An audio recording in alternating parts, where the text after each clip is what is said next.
Let's talk about using the Continuum midi or Continuum with a DAW.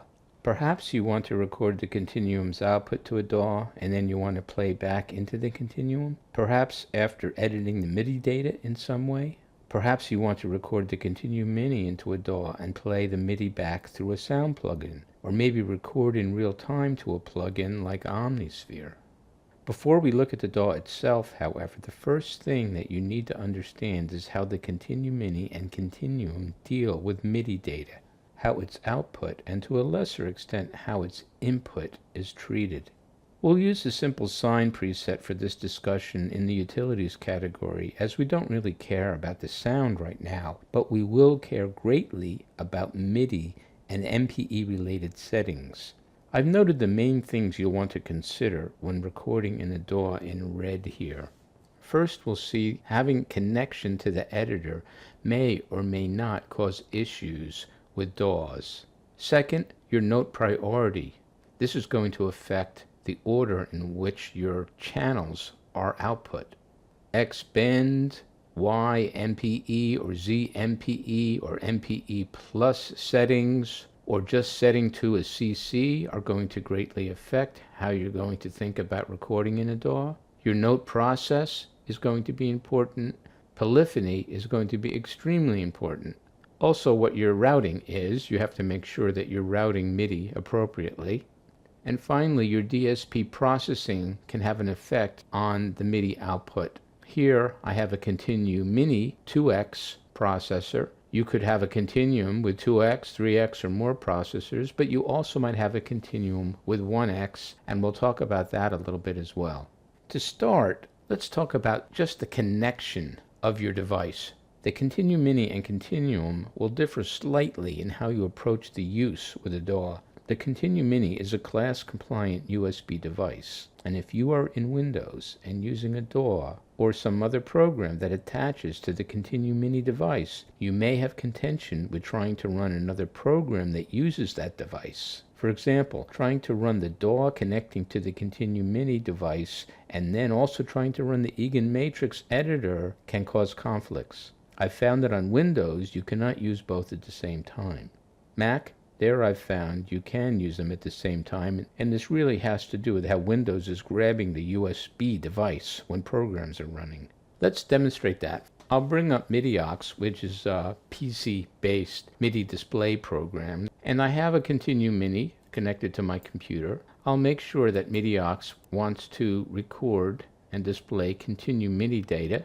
And now let me try and bring up the EaganMatrix editor. Well, if you notice, I'm not getting my blue LED. If I go to MIDI and global settings, I don't seem to be getting the input. And this is what I just told you about. MIDIOX has already grabbed that device, and Windows will not let EaganMatrix editor get it. The same thing could be true if you had your DAW open and you've set your Continuum midi device as input to your DAW. If you try and run the editor, you won't get proper connection. And the opposite will be true. If you have the editor up and then you try and run your DAW and connect the Continuum midi device for recording, you may not be able to record that device in the DAW. So if you see this happening and you're not sure what's going on and you're on Windows, that's likely it.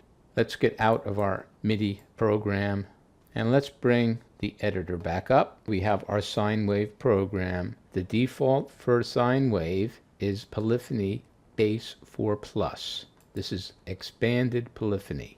What this means is if you have a 2 times or more DSP, you'll be able to use expanded polyphony, and it will, in essence, double the polyphony that's in your base. So 4+ will output on up to 8 MIDI channels. If I just said base 4, I'd only output on 4 MIDI channels. Now if I have a 1 times DSP and I have base 4, I will output on 4 channels. But if I set expanded polyphony on a 1X continuum, I will still only output on 4 channels. We'll take a look at that in a second. So let's go and reload the sine wave from scratch. There we go. I'm base 4+, I'm on my Continuum midi 2X, and I have note priority defaulting to oldest. Not only do you want to know what your maximum polyphony is, which determines the number of MIDI channels that you will output. You also need to know what the note priority is. That tells you how those are going to be output on what channels. The default is oldest. Let's get out of our editor, bring up our MIDI program, and let me play a few notes. This is 4+ on a mini, which means I will output on up to 8 channels. I'll play monophonically now because that will affect things. So let me play the first note. You can see here it's coming out on channel 2. Well, for MPE and MPE plus modes, you will output on channel 2 to your max polyphony plus 1.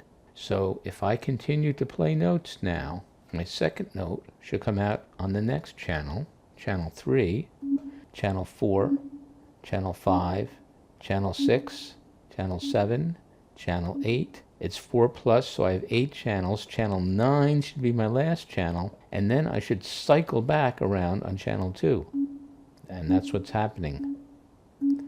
I'm cycling through my channels, and channel 1 is not being used. Now, in a lot of MPE implementations, channel 1 is used for control data, but remember on the Continuum, channel 16 is used for control data, and that's where you might have your first discrepancy with a program that's assuming MPE versus what the Continuum is outputting.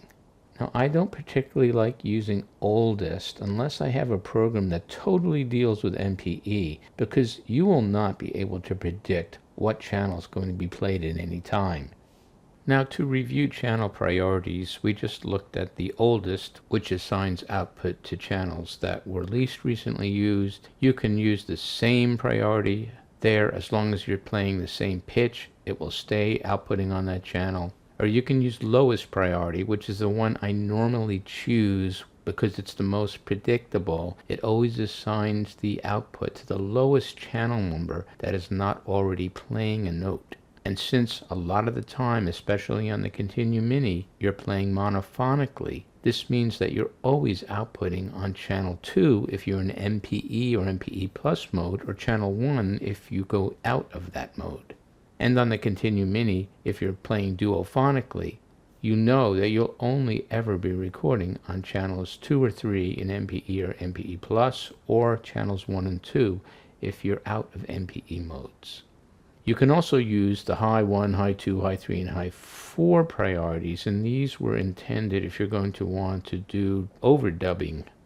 For example, you can set a polyphony to 8, but maybe you're only playing 2 voices at a time. So you can record on some low channels, and then setting high, you can predict what channels you'll be recording on the high end without affecting the lower ones you've already recorded. This could be really useful in DAWs that do not support MPE function, where you're going to be outputting on specific MIDI channels and editing those channels. So let's just test that out. We'll set our preset to low, and we'll get out, bring up our MIDI program. So now, before, when I was playing notes monophonically, I would cycle through my MIDI channels every time I lifted and pressed a new note. Now let me press some notes and lift. I'm always playing on channel 1 because I was in that non-MPE mode. If I play duophonically, I'll play on channels 1 and 2.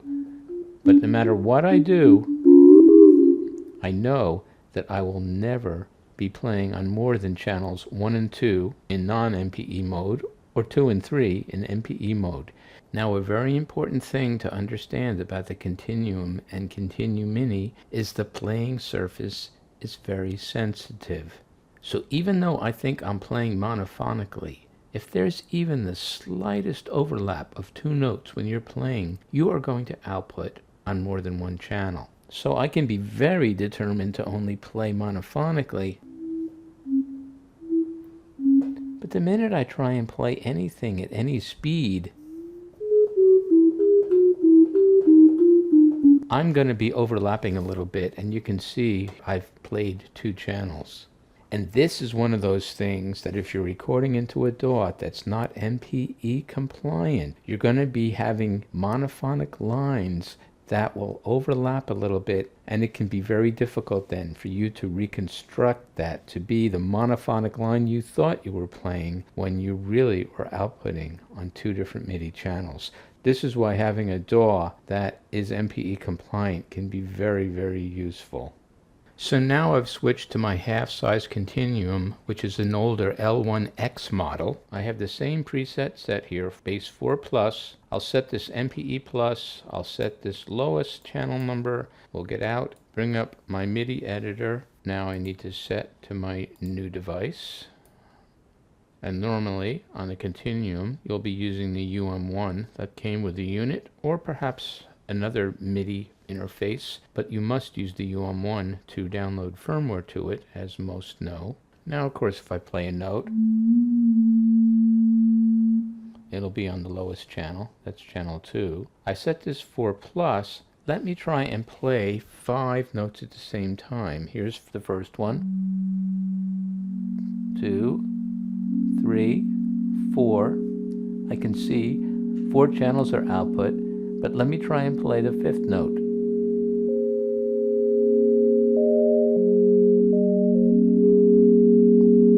You can see, no matter how many fingers I press down, because it's an L1X single processor unit, I'm only going to be able to output on up to 4 MIDI channels. If I had a 2 times or more unit, I would be able to output on the full 8 channels. Now that doesn't mean I'm limited to only 4 voices on an L1X unit. I can set this specifically to base 6. I'll get rid of the expanded polyphony because I know that doesn't function. So I have a sine wave base 6. We'll bring up our editor. Let's see if we can play 6 channels now at the same time.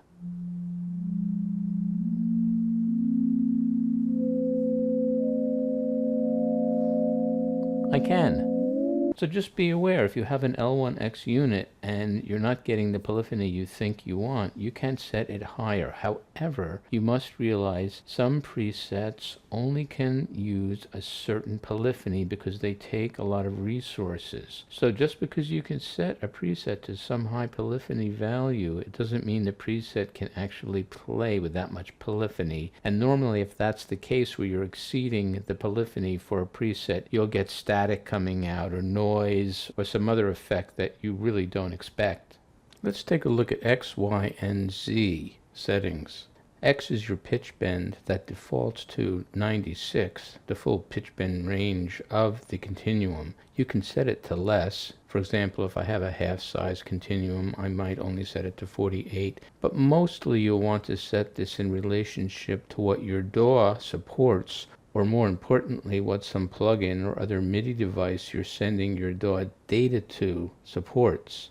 A lot of MIDI devices don't support much more than 24 in terms of pitch bend, some only 12.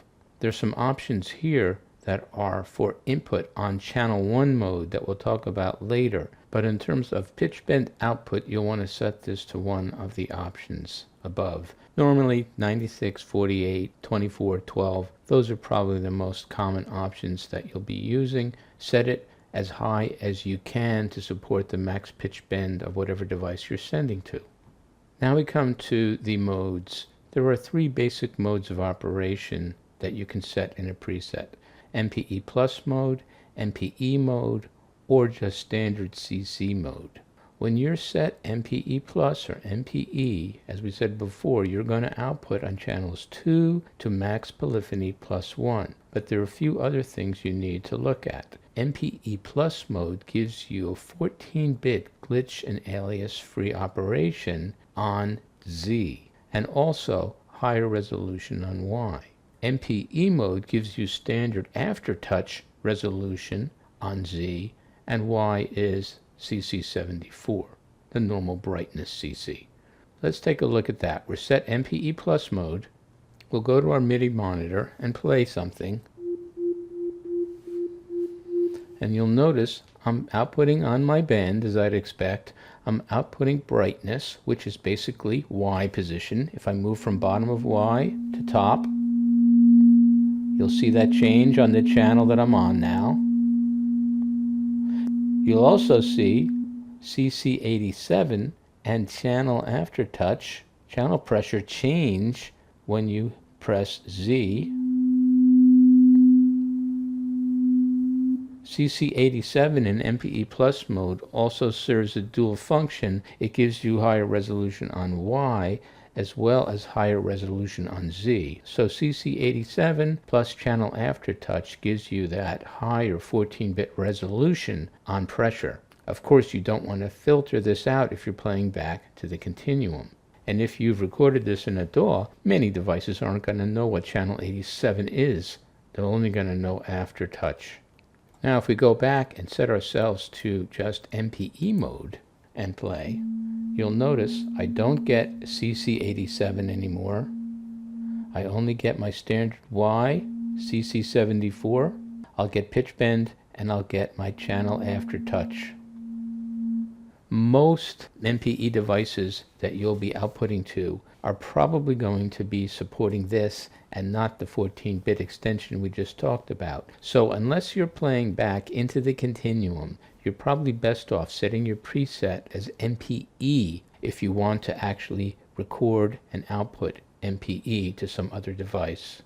Now, you may have a DAW that doesn't support MPE, or you don't have a device that supports MPE. In that case, you may want to take this out of MPE mode for a preset and set specific CC that you want to use. For example, CC74 and standard expression CC11, or you could set that to CC7. Often plugins or MIDI devices will use one or the other of these to give you a more expressive MIDI output.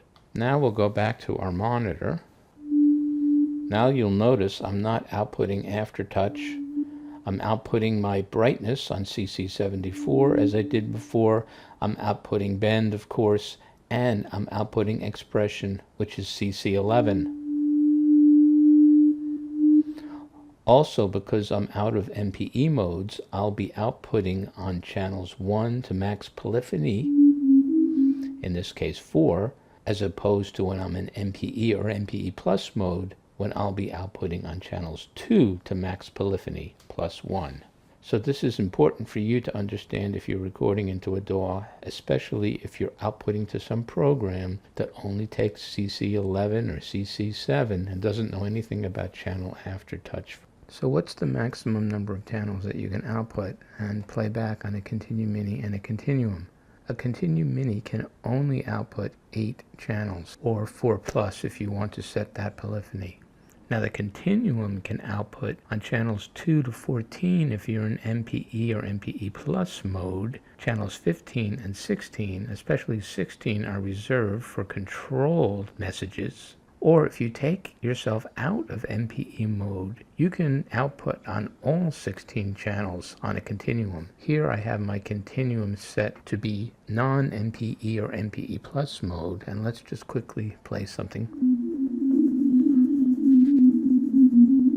You can see that I can output on up to 16 channels.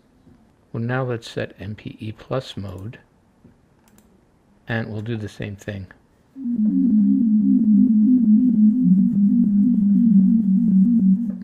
You can see that the max number of channels I can record on is 2 to 14 in MPE or MPE Plus mode. Obviously, I can't record on channel 1. MPE and MPE Plus does not output on channel 1, and channels 15 and 16 are reserved in MPE and MPE Plus modes. Even if you set your preset to 15 or 16 polyphony, you won't be able to output on those in MPE or MPE Plus mode.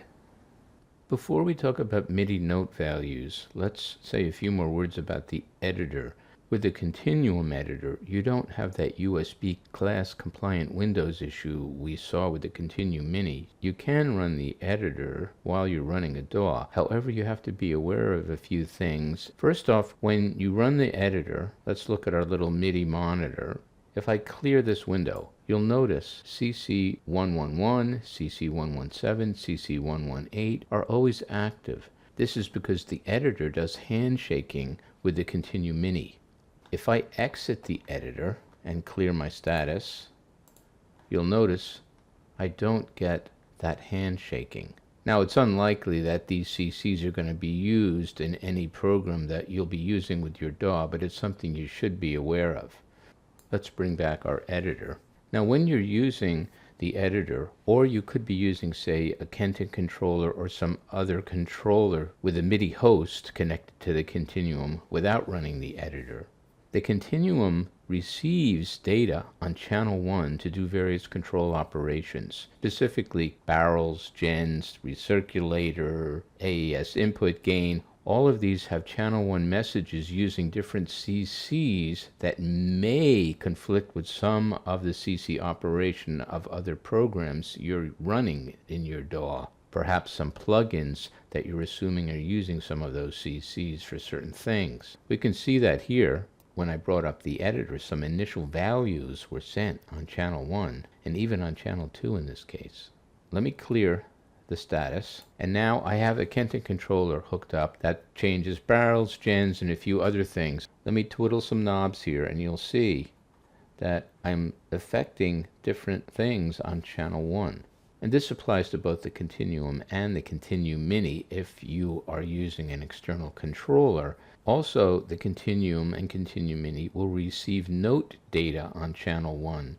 This is relatively new to the firmware. You can send polyphonic data with pitch bend on channel 1 up to the max polyphony, and it will play polyphonically on channel 1. The Continuum and Continuum Mini, however, will never output polyphonically on only one channel. It will always use multiple channels based on the note priority you have set.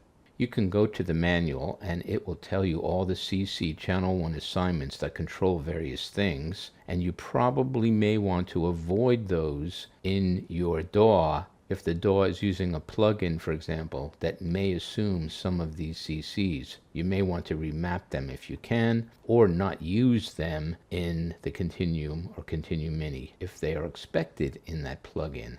Also, channel 16 is used for other kinds of control operations, things like loading presets, storing presets. In some other MPE implementations, channel 1 might be used for this sort of thing, but channel 16 is used for this on Continuum and Continuum Mini. You can go to the manual and check out all the control operations on channel 16. Now these probably won't affect you too much because it's unlikely you'll be using channel 16 for anything but Continuum or Continuum Mini control. Now let's talk about the output of the Continuum and Continuum Mini into your DAW when you're actually playing. Here I have a monitor set up and I'm going to play the shortest note I can on my Continuum. Look at all the data that was sent out from that one quick press. Pitch bend information, brightness, that's Y information, channel aftertouch, Z information. This information is constantly being output from the Continuum as you play.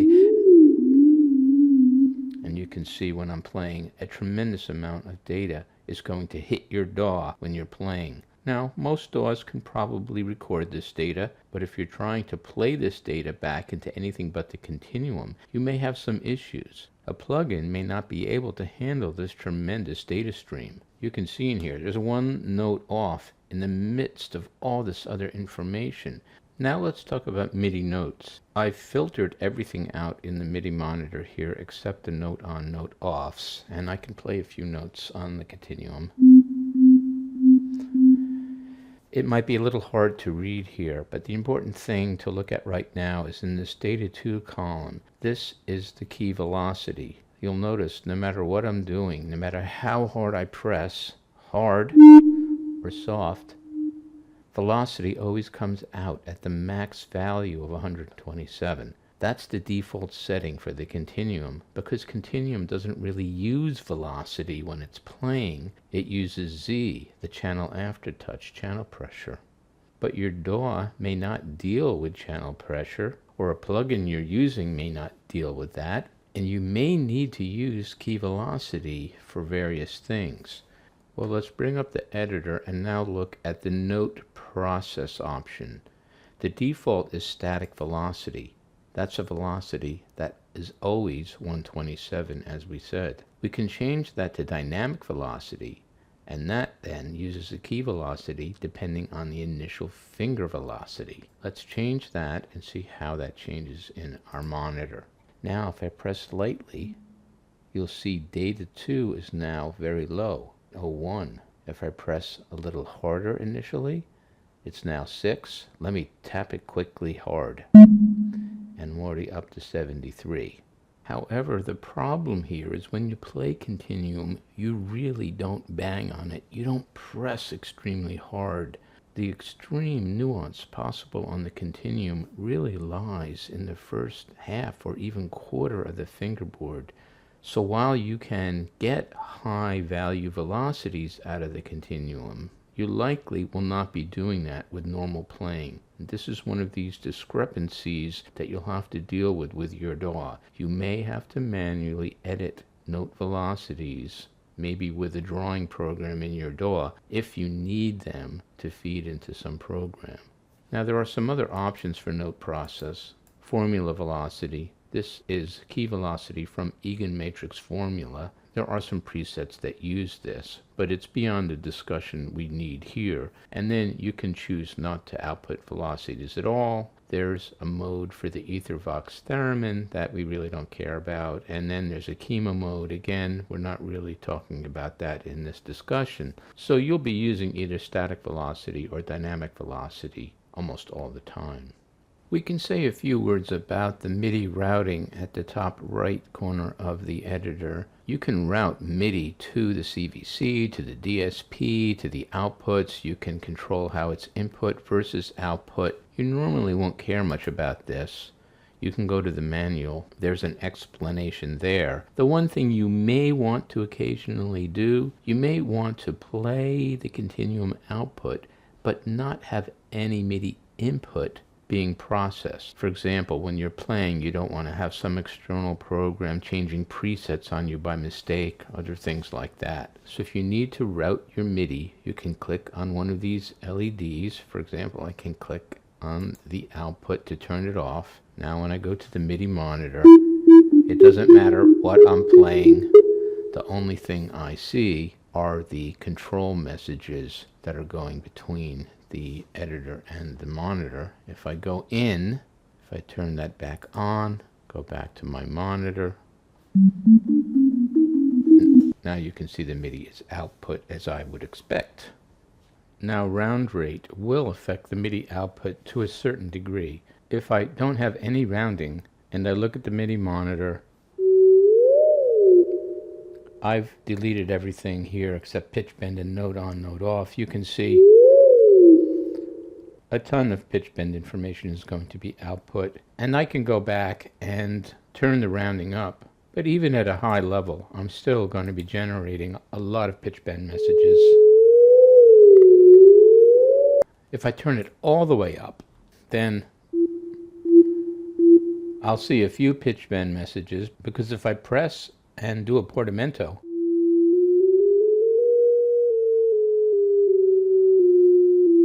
you'll see I'll get a pitch bend message for every half step that I move that's scaled appropriately. But as we said before, likely your DAW will be able to handle a big stream of pitch bend. And people have said they want to edit that. I'm not sure why you would want to, other than the inability of a program to handle the great amount of pitch bend that's output. Maybe you want to edit that pitch bend information to create some kind of special effect to add, but then you're going to have to make sure that you do it in conjunction with the note on, note off if you're playing back on the Continuum. We can talk about two more options, the MIDI program option and also the split, which is only available on the Continuum, not on the Continuum Mini. MIDI program allows you to send a program message from 1 to 20 that'll be sent immediately when you set it, and also when a preset loads. Let's say we want to set 5. We'll go to our MIDI monitor and we'll see it's set a 4 here. So the value is actually -1 that's being received. This is not really all that useful these days because there is no bank associated with this. It's just a patch value. More useful may be the split option. This, if you have a Continuum, remember Continuum Mini doesn't support split point, allows you to distribute your channel output various ways around the split point. For example, this first one, MIDI channels split equally below and above the split point. Let's select that. We'll go to our monitor. We have polyphony set to a max of 4 voices. Let me play a couple high notes. You can see no matter how many notes I press, I'll press 3 or 4. Because they're above the split point, I'm only going to output on 2 channels. If I play some lower notes, those will only give me 2 channels beneath the split point. I could go, for example, and set it to one of the other options, single MIDI channel below and all other channels above. So now, no matter what I play on the bottom of the split point, I'll only have 1 channel coming out, and now I can play up to 3 above it. I think you get the idea. You can go and play with these split options if you have a continuum. So I think you have a pretty good idea now of all of the different ways that the Continuum and Continuum Mini deal with MIDI data, and now we're ready to bring up a DAW in the next video and see exactly how this interfaces with the DAW and some MPE features that some DAWs support that might be very helpful.